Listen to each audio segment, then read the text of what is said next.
Welcome back, everybody.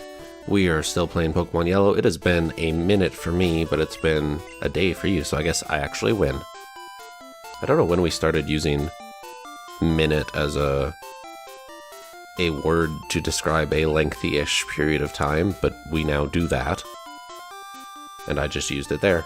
We are heading to Fuchsia City to challenge Koga, the gym leader, as well as to get 2 HMs. There are 2 HMs in Fuchsia City, or the surrounding area. I don't know if the Safari Zone actually counts as part of the city.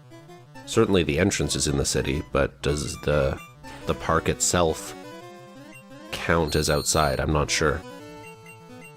There are 2 ways to get there. We're taking the right side in terms of geography, the east side, I suppose, which is south of Lavender Town, east of Vermilion, and then south.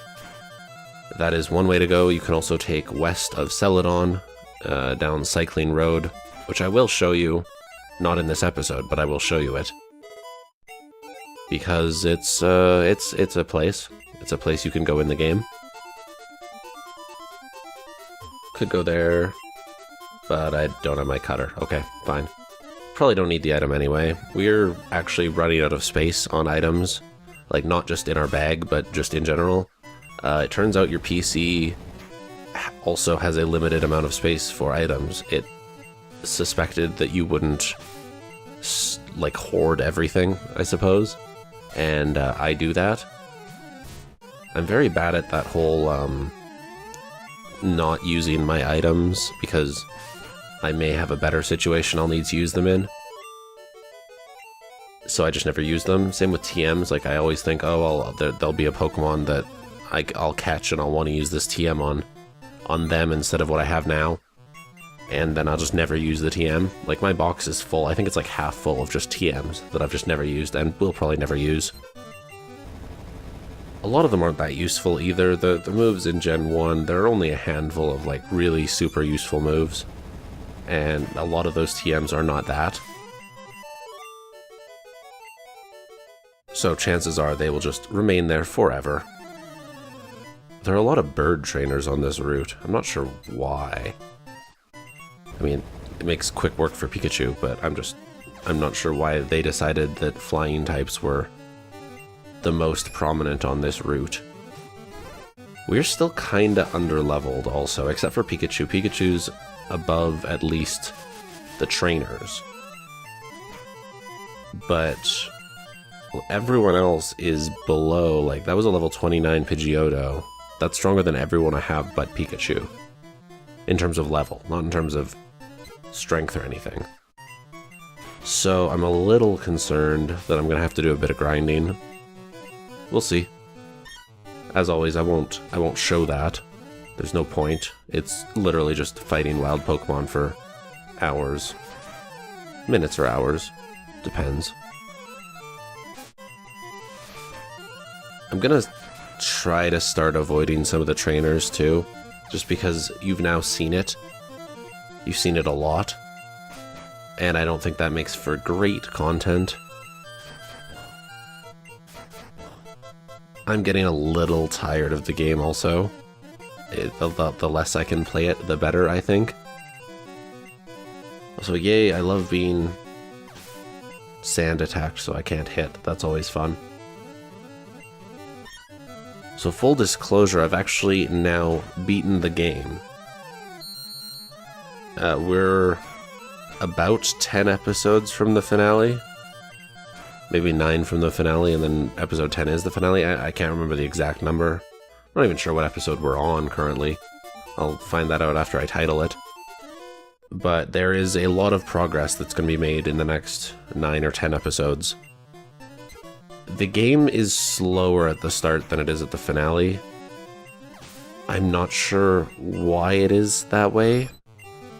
I guess to just get used to the mechanics and all that, but like, there's going to be one episode where we may be able to do 2 gym leaders in one episode. Just because of how tight the spacing is, I guess. And that seems almost rushed to me. Like, I never noticed it before, but the final half of this game is much more rushed than the first half.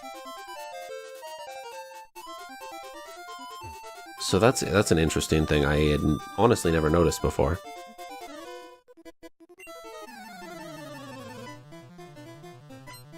But there's only 2 big dungeons left. If you can even call them dungeons. I mean, a rocket base, does that count as a dungeon? I mean, traditionally, no, it's not a dungeon, but in terms of practicality, it is. We have the most annoying one in the game, actually. It's got 11 floors, I believe, and then a lot of teleporting spaces.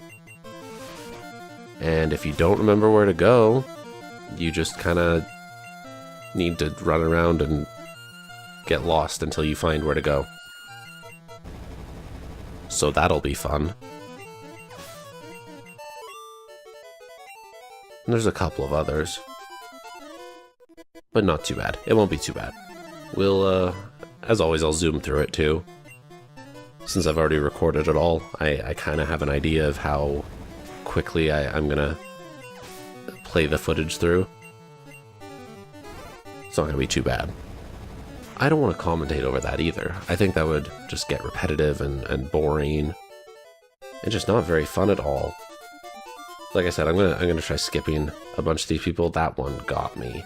He was like, you're gonna try to dodge this guy? Well, I'm gonna catch you anyway. We're close to Fuchsia City. That's about all we're gonna do this episode. The Safari Zone is probably gonna be its own episode. Then the gym.